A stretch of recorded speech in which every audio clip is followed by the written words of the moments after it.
오늘 주일 예배는 진리일수록 정답에 가까울수록 간단명료하다.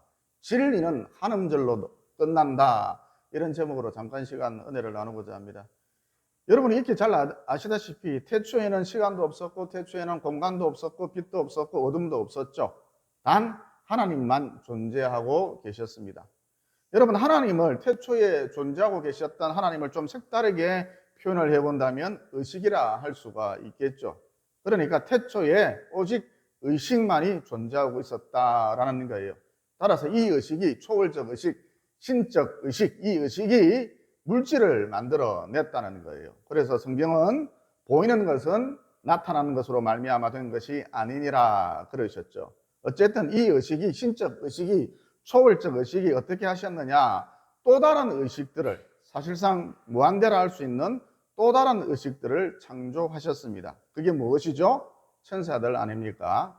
그러면 태초부터 있었던 이 의식이, 태초부터 있었던 신적 의식이, 초월적 의식이 왜 다른 의식들, 곧 천사들을 창조하셨느냐? 그 이유는 오직 하나, 자신이 영광을 받기 위해서였습니다. 그런데 그 천사들 중 대장 천사가 생각을 하기를, 의식이니까 자기 마음대로 생각을 할 수 있겠죠. 그 천사들 중 대천사가 생각하기를 자기 아름다움과 능력이 너무나 뛰어난 나머지 하나님이 거의 완벽하게 창조하셨던가 봐요. 자기 아름다움과 능력이 너무 뛰어난 나머지 대장천사가 생각하기를, 말하기를, 루시퍼가 생각하기를 왜 내가 하나님을, 즉 태초부터 있었던 그 의식을 섬겨야 하느냐, 그 신적 의식을 섬겨야 하느냐, 내가 영광을 받겠다, 내가 영광을 받아야겠다, 그러면서 반란을 일으켰지 않습니까? 여러분, 이때 천사의 3분의 1이 여기에 이 반란에 참여했지 않습니까? 가담을 했지 않습니까? 여러분, 이게 무엇이죠? 그러니까 반란을 일으켰던 수많은 의식들, 곧 천사들, 이게 무엇이 되었죠? 우리가 흔히들 말하는 악령, 마귀, 귀신이 된 것이죠. 그래서 태초의 상태가 어떠했느냐? 여러분, 창세기 1장 2절에 보면 이런 말씀이 나오죠. 혼돈하고 공허하며 흑암이 깊음 위에 있고 하나님의 영은 수면 위에. 여러분, 여기서 수면이란 물을 말하는 게 아닙니다. 천사들의 반란으로 그 결과 불완전한 상태, 무질서한 상태, 그 어떤 법칙도 적용되지 않는 상태를 말하는 것이죠. 어쨌든 하나님의 영이 불완전한 상태 가운데, 무질서한 상태 가운데, 그 어떤 법칙도 적용되지 않는 그런 상태 가운데 운행하고 계셨다. 그래서 그 다음 태초부터 있었던 이 의식이, 초월적 의식, 신적 의식이 어떻게 하셨습니까?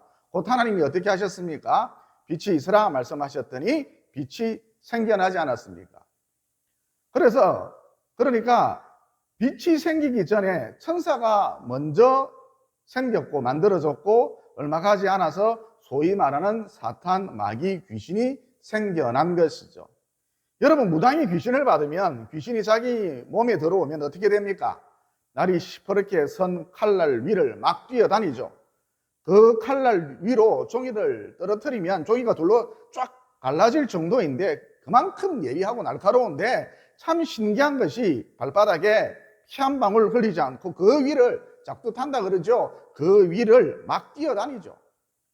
그러니까 이 귀신이라고 하는 것은 한때 천사였기 때문에 상당한 능력을 가진 영적 존재다, 이렇게 우리가 볼 수 있다라는 거예요. 여러분, 제가 청성산에 가서 기도를 하고, 양산에 있는 청성산에 가서 기도를 하고 천천히 내려오는데 갑자기 제 목덜미가 쎄한 거예요. 그래서 뒤를 돌아봤죠. 급하게 뒤를 돌아봤죠. 그랬더니 흰 수염을 부드럽게 늘어뜨린, 흰 수염을 배꼽까지 부드럽게 늘어뜨린 근엄한 할아버지가, 아주 잘생긴 할아버지가, 그것도 옥빛이 은은하게 흘러내리는 우아한 한복을 곱게 차려 입은 할아버지가 저희의 뒤를 급하게 쫓아오는 거예요. 여러분, 이 할아버지는 실제로 존재했던 인물이 아니고 제가 영적인 차원에서 영안이 열려서 본 영적인 존재였던 것이죠. 그래서 제가 이 마귀야, 귀신아, 쇼하지 마라, 예수 이름으로 명령하노니 썩 물러가라, 그러면서 쫓아버렸습니다. 그러자 그 순간 깜짝같이 사라져 버렸거든요. 그러니까 여러분, 무당들이 또 절의 땡중들이 지리산 산신령이다, 내가 그 지리산 산신령을 모시고 있다, 뭐 계룡산 천상성녀다, 여운산 할머니다, 또 주황산 옥황상신이다 그러면서 귀신과 연합을 해서 자기들 말로는 귀신을 모신다 그러죠. 귀신과 연합을 해서 사람들의 길흉화복을 점쳐주는데 이게 틀린 얘기가 아니다라는 거예요. 여러분, 정말 귀신이 그런 모습을 하고, 귀신이 산신령의 모습을 하고, 귀신이 천왕신의 모습을 하고, 귀신이 장군 모습을 하고 나타난다는 거예요. 때론 광명한 천사로 가정을 해서 나타난다라는 거예요. 그리고 이런 귀신들이 수두룩하다라는 것이죠. 먼지처럼 가득합니다. 그러니까 우리 육신의 눈으로 볼 수 없어서 그렇지 온 천지 사방이 귀신판이다 이렇게 생각을 하시면 됩니다. 또 이런 귀신들이 어떤 짓을 하고 돌아다니느냐, 영적인 존재들인데 어떤 짓을 하고 돌아다니느냐, 무당뿐만 아니라 사람 속으로 들어가서 온갖 악한 짓을 하도록 만들죠.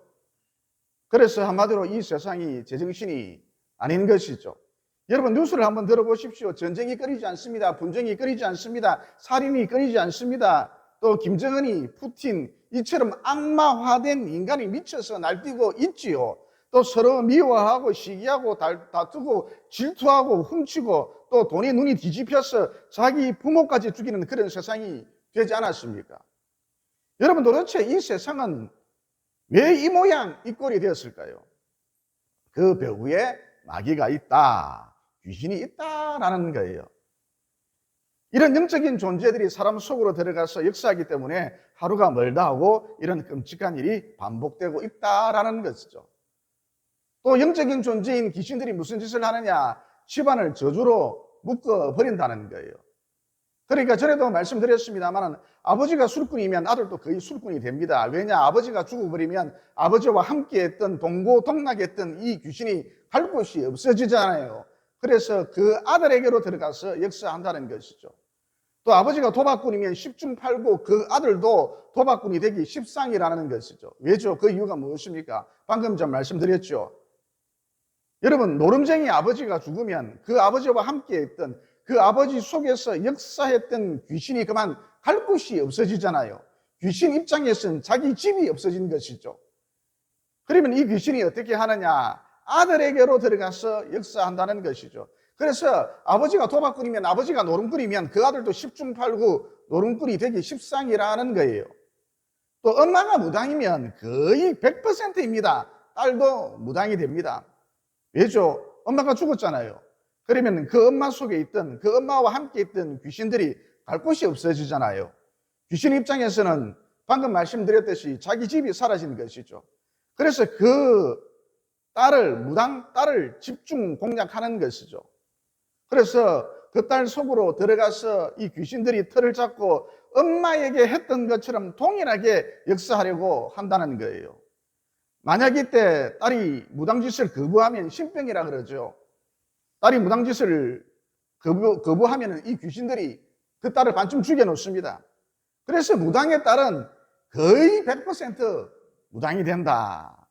그래서 노름꾼 집안, 술꾼 집안, 바람꾼 집안, 우상숭배 집안, 무당 집안, 이런 집안이 있다는 거예요.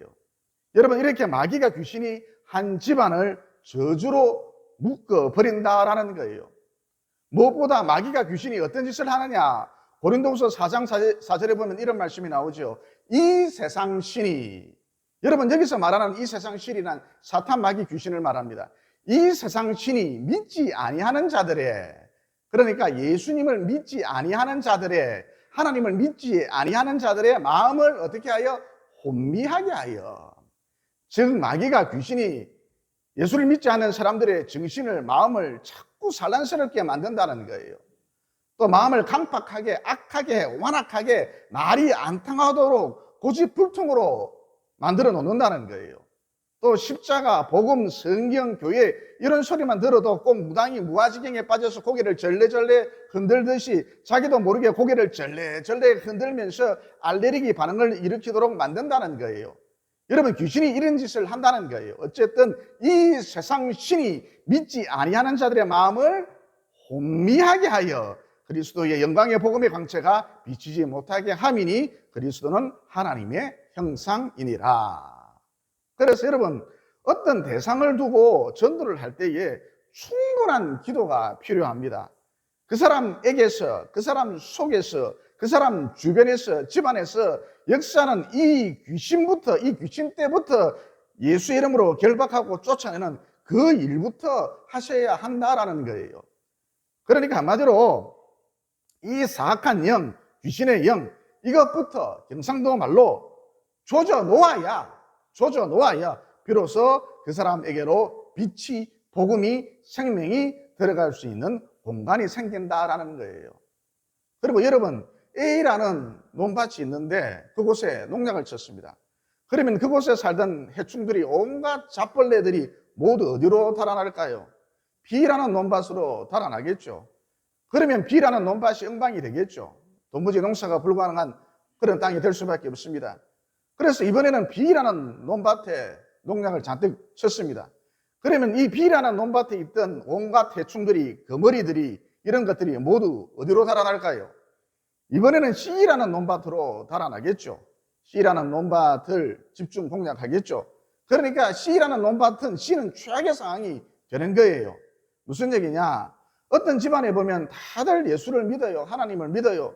근데 유독 끝까지 믿지 않는 사람이 있죠. 그러면 이 사람은 왜 이럴까요?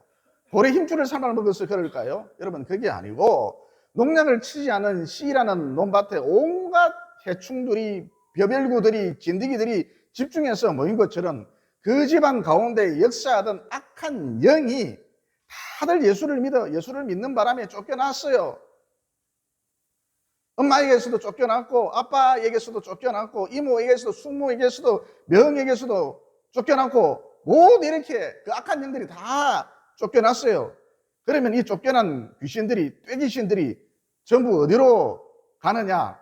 끝까지 홀로 예수를 믿지 않는 그 사람 속으로 들어가서 역사한다라는 거예요. 그 사람 속으로 들어가서 이 꾀귀신들이 수백 마리에, 수십 마리에 이 독사새끼처럼 역사하는 이 꾀귀신들이 그 사람 속으로 들어가서 또아리를 틀고 있다는 것이죠. 그래서 마지막 남은 이 한 사람을 예수 믿게 만드는 것 거의 불가능에 가깝다라는 것이죠. 남은 이 한 사람, 전폭적인 절대적인 하나님의 은혜가 없으면 영생의 길로 들어선다, 거의 불가능에 가깝다라는 것이죠. 그래서 대부분 어떻게 되느냐? 끝까지 예수를 믿지 않고 마지막으로 남은 이 사람이 어떻게 되느냐? 아주 불행하게 죽습니다. 어디 가서 무너져 내렸는데 다른 사람은 다 살았는데 지 혼자 죽습니다. 그러면 어째서 이런 일이 벌어지느냐? 한마디로 그 사람 속에 들어있는 귀신이 이런 못된 짓을 한다라는 거예요.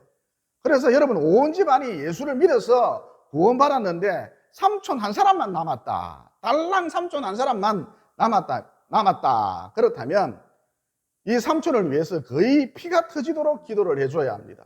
금식 기도는 기본이고 그 삼촌을 위해서 거의 피가 터지도록 기도를 해줘야 합니다.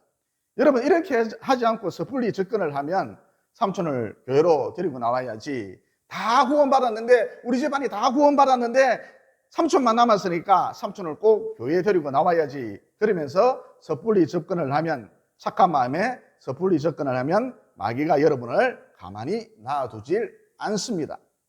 독사 같은 이 귀신들이 여러분의 발꿈치를 확 물어버린다라는 거예요. 그래서 내 삶 가운데 뜻하지 않는 불행한 일이 생기고, 이를테면 도무지 교통사고가 일어날 상황이 아닌데도 불구하고 꽤 큰 접촉사고가 일어난다든지, 뜻하지 않는 송사에 휘말린다든지, 이런 일이 벌어진다라는 것이죠. 왜 그런가? 여러분, 마귀 입장에서 한번 생각을 해봅시다. 다 빼앗겨버리고 자기 땅은, 자기 영역은 삼촌 하나밖에 없는데, 고작 이 하나밖에 없는데, 따라서 여러분을 이 마귀가 가만히 내버려 둘리 만무하겠죠.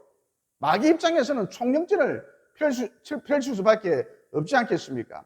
그래서 여러분, 결론적으로 에베소서 6장 12절에 보면 이런 말씀이 나오죠. 우리의 씨름은 혈과 육을 상대하는 것이 아니요 통치자들과, 여러분 여기서 통치자란 귀신을 통치하는, 귀신을 부리는 우두머리경인 마귀의 영을 말합니다. 이런 통치자들과 권세들과, 여러분 여기서 권세라 마귀의 조종을 받는, 마귀의 힘으로 능력을 행하는 권력자들을 말합니다. 이런 권세들과 이 어둠의 세상 주관자들과 하늘에 있는 악한 영들을 상대함이라.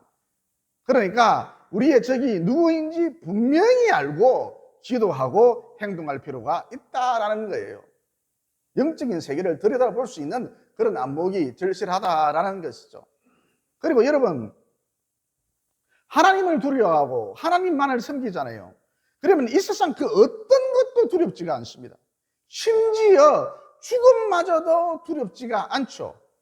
오히려 죽음의 그 순간을 즐기기까지 합니다. 왜죠? 그 이유가 무엇입니까? 한마디로 말씀을 믿기 때문이죠. 성경을 꽉 붙들고 있기 때문인 것이죠. 여러분 요한복음 14장 1절로 3절에 보면 이런 말씀이 나오지 않습니까? 너희는 마음에 근심하지 말라. 하나님을 믿으니 또 나를 믿으라. 내 아버지 집에 거할 것이 많도다. 그렇지 않으면 너희에게 일렀으리라. 내가 너희를 위하여 거처를 예비하러 가노니 가서 너희를 위하여 거처를 예비하면 내가 다시 와서 너희를 내게로 영접하여 나 있는 곳에 너희도 있게 하리라. 여러분 이렇게 말씀을 꽉 붙들고 있기 때문에, 하나님의 말씀, 생명의 말씀을 꽉 붙들고 있기 때문에 죽음이 두려운 것이 아니라 오히려 천국에 대한 소망 가운데, 호기심 가운데 죽음을 맞이하게 되죠. 그런데 마음에 하나님 두기를 싫어하는 사람들 보면 죽음을 두려워하는 건 당연지사이고, 죽을 때 며느리 찾고 아들 찾고 딸내미 찾고 난리가 납니다. 벌벌벌벌 뜹니다. 뭐라도 해보래요. 뭐 해줄 거예요? 딸이 아들이 뭘 해줄 거예요? 이렇게 죽음을 두려워하는 건 당연지사이고, 여러분이 들으면 웃으실 텐데 이사도 날 잡아서 가야 하고요. 그날이 아니면 아무리 날씨가 청명하고 바람이 산들산들 불어도 손이 끼었네, 뭐가 어떻네 그러면서 꼼짝도 못하고요. 심지어 집에 있는 액자도 마음대로 걸지를 못합니다. 날 잡아서 건다 그러죠. 그래서 액자에 걸려서 넘어지거나 다치거나 심지어 발톱이 빠지거나 이런 일도 발생을 하기도 합니다. 정말 코미디 같은 그런 일이 실제로 벌어지거든요. 그러니까 마음에 하나님 두기를 싫어하면 인생 전체가 두려운 거예요. 인생의 처음과 끝 전체가 다 두려운 거예요. 그냥 사는 게 무서워요. 그러므로 우리는 영적 전쟁의 그 중심에 서 있다는 것을 항상 명심하시고 날마다 하나님께 집중함으로 모든 두려움에서 자유를 누리는 것은 물론이려니와 온갖 귀신들의 역사를 제압하고 어디서 무슨 일을 하시든지 간에 사악한 영들을 다 쫓아내시고 더 나아가서 복음을 열심히 증거함으로 마귀의 땅을 빼앗고 이어 빼앗은 그 땅을 빛의 영역으로 바꾸어 나가는, 넓혀 나가는 빛의 사자로서의 남은 여생 보내시기를 예수님 이름으로 진심으로 축원을 드립니다. 그럼 전에도 말씀드렸습니다만 우리나라가 일제의 침략을 받았지 않습니까? 일제뿐만 아니라 뭐 청나라, 명나라, 원나라의 침략도 수없이 많이 받았지 않습니까? 그래서 국지적인 충돌까지 포함해서 약 2000번 정도 우리나라가 침략을 받았거든요. 여러분 그토록 열심히 부처님을 섬겼는데, 요산요수에 절간을 지어놓고 부처님을 섬겼는데, 용왕신을 섬겼는데, 산신령을 섬겼는데, 성황당을 그토록 열심히 섬겼는데 왜 이런 끔찍한 일이 하루가 멀다 하고 계속 벌어졌을까요? 반복되는 전쟁의 역사와 더불어서 삼천리반도 곳곳에 피 비린내가 진동을 하고 자식을 잃어버린, 또 남편을 잃어버린 과부의 울음소리가 끊이지 않는 이런 어처구니 없는 황당한 역사가 다람쥐 쳇바퀴 돌듯 왜 끊임없이 반복되었을까요? 그 이유는 한마디로 우리 민족이 조상 대대로 거짓을 섬겼기 때문입니다. 우리 민족이 조상 대대로 우상을 섬겼기 때문입니다. 우리 민족이 헛된 것을 섬겼기 때문입니다. 우리 민족이 귀신을 섬겼기 때문입니다. 조상 대대로 신주단지 모시듯이 정성을 다하면서 조상 대대로 더러운 영을, 파리 같은 구더기 같은 더러운 영을 섬겼기 때문입니다. 아무튼 그러던 중에 이 땅에 복음의 씨앗이 뿌려졌지 않습니까? 그래서 예수 믿는 사람들이 조금씩 가뭄에 콩나듯 생겨났던 것이죠.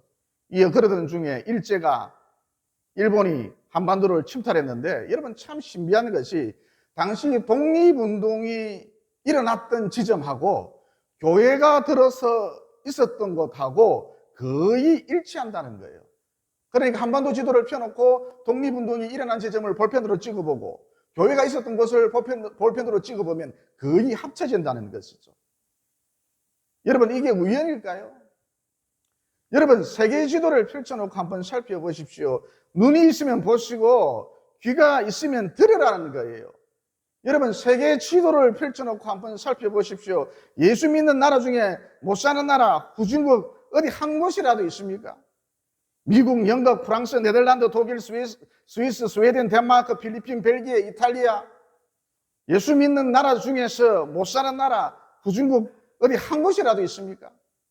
여러분 예수가 가짜라면, 예수가 허황된 소리, 예수가 미친 소리라면, 예수가 밥 먹여주나 다 쓸데없는 짓거리다. 여러분 그렇다면 영국 같은 경우에는 국교가 그 나라가 법으로 정해놓은 종교가 아예 기독교인데 이런 나라들, 특히 미국은 전 국민들로 하여금 하나님께 감사하자, 하나님을 찬양하자, 미국 사람 한 사람도 빠지지 말아라, 하나님을 경배하자 그러면서 수수감사절을 제정한 다음 전 세계에서 유일하게 이 날을 공휴일로 지정해놓고 지키고 있는데 이런 나라들 벌써 망하거나 별 볼 일 없는 나라가 됐어야 하지 않을까요?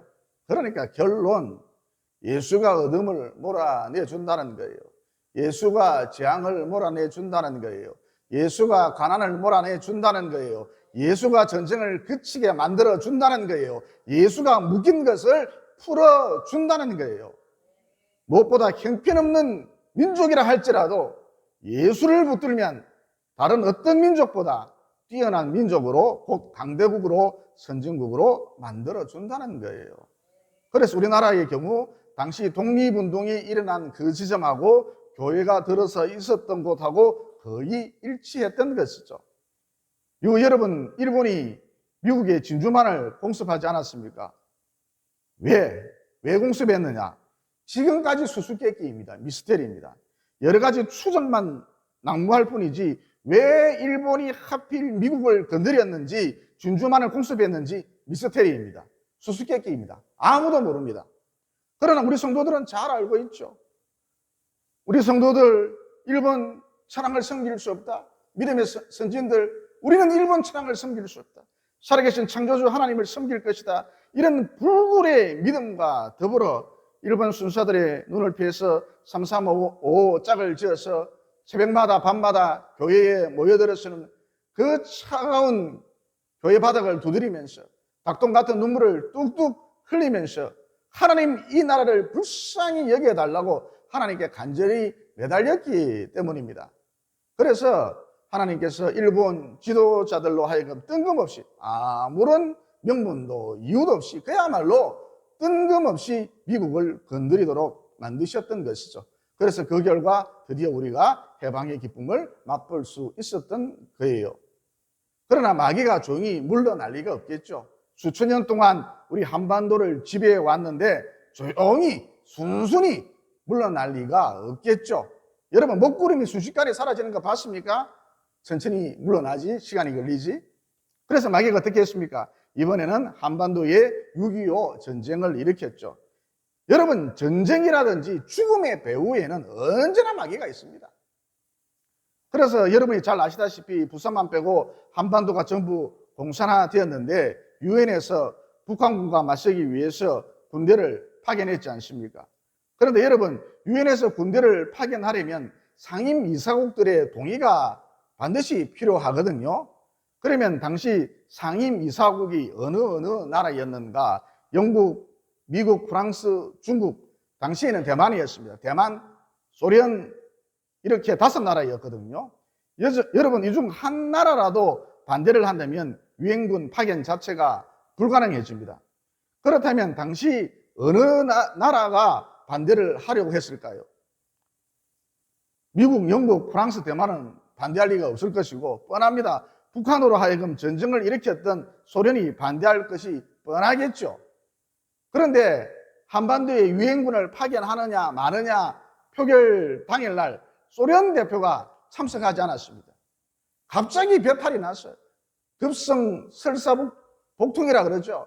갑자기 배탈이 나서 이러지도 저러지도 못하는 그런 상황이 된 것이죠.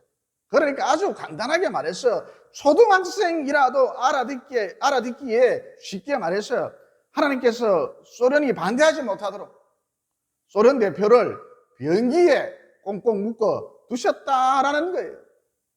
그러면 어째서 이런 일이 벌어졌느냐? 남한이 국토 대부분이 모두 공산화되었고 부산만 달랑 남았을 때에 우리 성도들이 빛의 자녀들이 초량교회를 중심하여서 크고 작은 교회에 흩어져서 모여서 다시 한번 하나님의 은혜를 간구했기 때문입니다.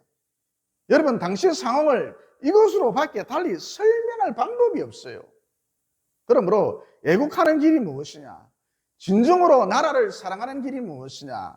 우리 후손들을 진정으로 아끼는 길이 무엇이냐? 주일이면 어김없이 교회 나와서 예배드림으로 하나님의 영이 이 땅에 이 한반도에 계속 임재하실 수 있도록 머물러 계실 수 있도록 하는 것이다 라는 이 진리를 명심하시고 붙드시고 부지런히 예배드림으로 우리 가정에, 우리 교회에, 우리 마을에, 우리 나라에 늘 하나님의 은혜의 강이 흘러 넘치도록 만드는 참으로 복된 위대한 하나님의 백성들이 모두 되시기를 예수님 이름으로 진심으로 축원을 드립니다.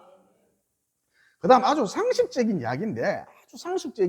이야기인데 여러분, 복잡하고 말이 많고 장황하고 이게 진리일까요? 정답일까요? 아니면 간단 명료한 것이 진리일까요? 정답일까요? 여러분, 상식적으로 진리에 가까울수록, 정답에 가까울수록 간단합니다. 지나칠 정도로 간단하죠.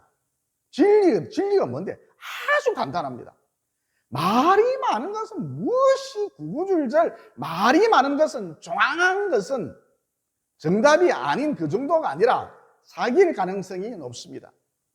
여러분, 다른 종교 이야기를 자꾸 꺼내서 좀 미안한 측면이 있기는 합니다만 팔만대장경이 무엇입니까? 어떤 진리에 대해서 이야기를 하는데, 정답에 대해서 이야기를 하는데 무슨 80장도 아니고 800장도 아니고 8,000장도 아니고 무려 8만 장이나 된다. 진리에 대해서 논하고 진리에 대해서 가르쳐 주는데, 진리에 대한 담론을 이야기하는데 무려 8만 장이나 된다. 여러분, 이게 과연 진리일까요? 과연 정답일까요? 여러분, 진리일수록 짧고 간결합니다. 한 장, 한 문장, 한 단어면 충분하다는 거예요. 그래서 시험 칠 때에 모르면 가장 짧은 것으로 1번부터 4번까지 그 중에서 가장 짧은 것으로 어떻게 하라? 견도를 치라 그러죠. 그러면 거의 맞아 떨어진다라는 거예요. 어쨌든 정답일수록, 진리일수록 짧다, 간결하다, 한 단어면 충분하다는 거예요. 그런데 여러분, 성경은 진리를 한 단어로 말하고 있지 않습니까? 무엇이 길입니까? 사람들이 물었습니다. 예수님께서 말씀하셨습니다. 나다. 무엇이 진리입니까? 나도 진리를 알고 싶습니다. 무엇이 진리입니까? 사람들이 물었습니다. 예수님께서 말씀하셨습니다. 나다. 무엇이 생명입니까? 나도 죽는 게 두렵습니다. 무엇이 생명입니까? 사람들이 물었습니다. 예수님께서 말씀하셨습니다. 나다. 내가 곧 길이요 진리요 생명이다. 그래서 상식적으로 볼 때 성경이 진리일 가능성이 높다는 거예요. 정답일 가능성이 높다는 거예요. 왜죠? 왜 그렇습니까? 그 이유가 무엇입니까? 이 세상에서 가장 간단 명료하기 때문인 것이죠. 이것보다 더 간단 명료한 것은 없기 때문입니다. 여러분, 미국의 유명한 수학자가 쓴 아시아인들이 왜 수학을 잘하는가, 이런 책이 있습니다. 국제적인 수학 경시대회를 하면 평균적으로 언제나 우리나라가 1등을 합니다. 그 다음 일본이 바짝 추격하는 모양새죠.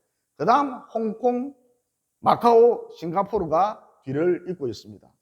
그래서 이 수학자가 말하길, 한국과 일본이 수학을 잘하는 이유는 한국 사람들이 특별히 수학을 잘하는 이유는 숫자를 읽는 법이 아주 간단하기 때문이다. 이런 분석을 내놨습니다. 그러니까 예를 들어서 우리나라의 경우 1, 2, 3, 4, 5, 6, 7, 8, 9, 10 이렇게 숫자를 읽는 법이 한 음절로 아주 간단하게 끝나버리잖아요. 1, 2, 3, 4, 5, 6, 7, 8, 9, 10 이건 뭐 5초도 안 걸려요. 반면 영어는 1, 2, 3, 4 그러다가 벌써 5만 넘으면 5 이렇게 말이 많아진다는 거예요. 복잡해진다는 거예요. 11도 한번 보세요. 우리 한국어는 10에다가 1만 갖다 붙이면 돼요. 그냥 계속 갖다 붙이면 돼요. 11 간단하게 끝나죠. 그런데 영어는 10, 1 그러지 않고 11 그러면서 갑자기 복잡해집니다. 심지어 한국어는 100단위가 넘어도 100, 1000만 이렇게 그 수를 읽는 법이 아주 간단한데 한 음절로 딱 맞아떨어지는데 미국은 100단위가 넘으면 100은 100, 1000은 1000, 만은 10,000 말이 많아집니다. 뭐가 복잡합니다. 이거 외우려면 시급합니다.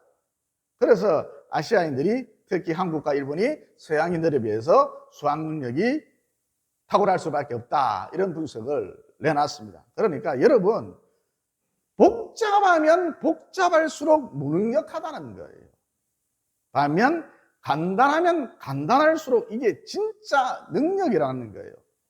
다시 말해서 간단 명료한 것이 진정한 능력이라는 거예요. 그런데 우리 주님께서 이렇게 말씀하셨죠. 방금 말씀드렸듯이 길이 무엇입니까? 내 인생이 더 이상 방황하거나 헤매고 싶지 않습니다. 길이 도대체 무엇입니까? 나다.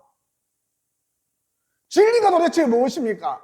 평생을 까만 눈으로 살았습니다. 진리가 무엇입니까? 가르쳐 주세요. 나다. 생명이 무엇입니까? 죽고 싶지 않아요. 죽는 게 두려워요. 진정한 생명이 무엇입니까? 나다. 내가 곧 길이요, 진리요, 생명이다. 너무나도 간단 명료하죠. 그래서 우리 주님만이 구원에 이르는 유일한 능력, 진짜 능력일 수밖에 없다라는 거예요. 여러분 오늘날 얼마나 많은 사람들이 자신이 어디서 와서 왜 살며 어디로 가는지 알지 못한 채 살아가고 있지 않습니까? 정말 물음표 인생인 것이죠. 갈팡질팡 인생인 것이죠. 부평초 같은 인생인 것이죠. 그 이유가 무엇일까요? 한마디로 그 마음 가운데, 그 사람들의 마음 가운데 간단 명료한 것이 없기 때문입니다. 쉽게 말해서 정답이 없기 때문입니다. 진리가 없기 때문입니다. 그러므로 우리 주님을 잘 믿으셔서 방황하지 마시고 헤매이지 마시고 날마다 정답 가운데 진리 가운데 행복하게 사시다가 여러분 인생이 진리 가운데 있으면 인생이 진리가 내 가는 길이 진리 가운데 있으면 부족한 게 많아도 자신이 그렇게 속을 썩여도 병들어도 내 마음 가운데 진리가 있으면 행복합니다. 무너지지 않아요. 행복합니다. 이렇게 행복하게 사시다가 마침내 한 사람도 낙오됨 없이 영원한 진리의 세계로 곧 천국으로 입성하게 되시기를 예수님 이름으로 진심으로 축원을 드립니다. 기도드리겠습니다. 천지 만물을 창조하시고 그 가운데 주권자로서 오늘도 다스리고 계시는 창조주 하나님, 모든 영혼의 주인이 되신 창조주 하나님, 오늘 말씀을 통해 우리 주님은 길이다, 진리다, 생명이다라는 단순 명료한 진리를 깨닫게 되었습니다. 또 더불어서 예수가 복의 근원이다. 예수가 묶인 것을 풀어준다. 예수가 전쟁을 그치게 한다라는 진리도 깨닫게 되었습니다. 그러므로 진정한 예국자가 될 수 있도록 또 자자손손 복이 흘러넘칠 수 있도록 부족한 제가 복의 근원이 될 수 있도록 정말 남은 여생이나마 신심을 다해 전심을 다해 우리 하나님을 잘 섬기고 주님 중심의 삶을 살아갈 수 있도록 도와주시옵소서. 또 사람을 저주 가운데 꽁꽁 묶어두는 이 더러운 귀신, 악한 귀신은 달래는 게 아니라 예수 이름으로 쫓아내야 한다는 진리도 깨닫게 됐습니다. 그러므로 부지런히 예배드리고 기도하고 전도하는 삶을 살아서 다른 곳곳마다 악한 영, 사악한 영, 저주의 영들을 모두 몰아내는 것은 물론 어둠의 땅, 곧 마귀의 땅을 부지런히 빼앗고 그 빼앗은 땅을 생명으로 빛으로 충만하게 채우는 하나님의 군대들이 모두 다 될 수 있도록 도와주시옵소서. 내가 곧 길이요 진리요 생명이다.